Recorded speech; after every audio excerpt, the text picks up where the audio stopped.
I'm announcing the United States is targeting the main artery of Russia's economy.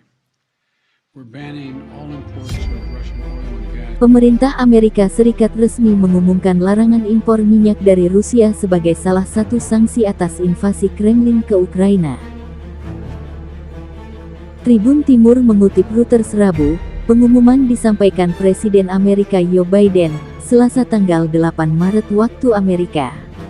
Saat bersamaan sejumlah brand ternama global seperti McDonald's, Starbucks, menutup gerai di Moskow. Karena jumlah pengungsi yang disebabkan oleh serangan terbesar di negara Eropa sejak Perang Dunia Kedua melampaui 2 juta, beberapa merek terkenal dunia juga stop beroperasi di Rusia. Ini menambah isolasi global Kremlin pada hari ke-13 penyerangan itu. McDonald's, simbol kapitalisme yang dibuka di Rusia saat Uni Soviet jatuh, dan jaringan kedai kopi Starbucks menutup gerainya. Sementara Pepsi akan berhenti menjual merek minuman ringannya dan Coca-Cola menghentikan bisnis di negara tersebut. Washington, sementara itu, memberlakukan larangan langsung pada impor energi Rusia, memicu kenaikan lebih lanjut dalam harga minyak, yang naik sekitar 4% pada hari Selasa.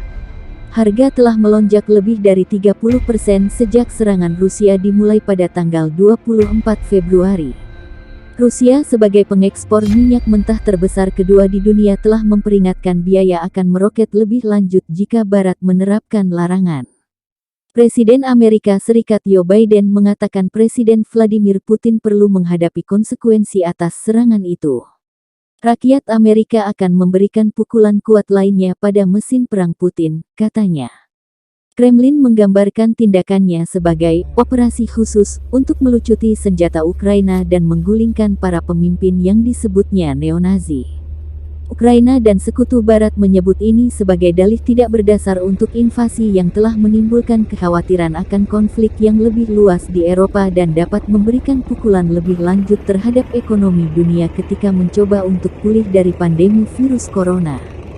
Operasi Rusia di Ukraina memasuki hari ke-14 Rabu tanggal 9 Maret hari ini.